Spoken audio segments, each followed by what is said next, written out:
අයිබෝවන් සතුටින් සොම්නසින් අපි හැමදාම කතා කරනවා ජනතාවගේ ප්‍රශ්න කතා කරනකොට ජනතාව ඒ බලයට පත් කරපුවාට අපිට ගන්නවා. දිලාංක සඳරුවන් මෙතුමාට වීරකදී ප්‍රාසභා මන්ත්‍රීතුමාට දිස්ත්‍රික් සංවිධායක සහ හම්බන්තොට ජාතික සංවිධායක ලෙස පත්තික ලබා දෙලා තිබුණා.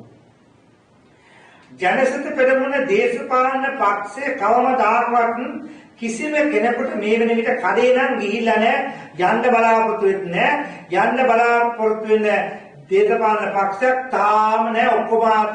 ඔක්කොම ආගම දී දේශපාලන තියෙනවා. අපි දැක්ක මේ පුංචි ඡන්දයේදී හැම කෙනා පස්සෙන් යනවා, අරින් යනවා, මේ යනවා, ආරෙන් රහස් ඡන්ද දිනවා, ආරෙන් රහස් සාකච්ඡා දිනවා. උදේ අපි කාටවත් දෙන්නේ නැහැ කියලා කට්ටිය ස්වාධීන වෙන්නවා. මෙහෙම දේශපාලනය කරන්නේ.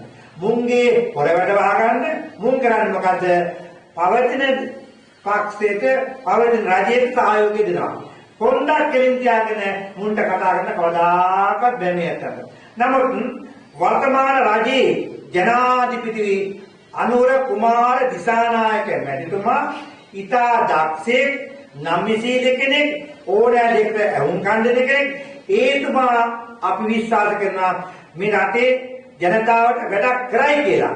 ජනාධිපතිවරයාට වැඩක් කරන්න පුළුවන්කමක් තිබුණත් අනේ එතුමාගේ පින්වත් පින්වත්කම නිසා එතුමා හරි ආකාර වැඩක් කරන්න තිබුණත් කරන්න දෙන්නේ නැහැ. සමහර අය එතුමාගේ කකුලෙන් අදිනවා කියලා පේනවා.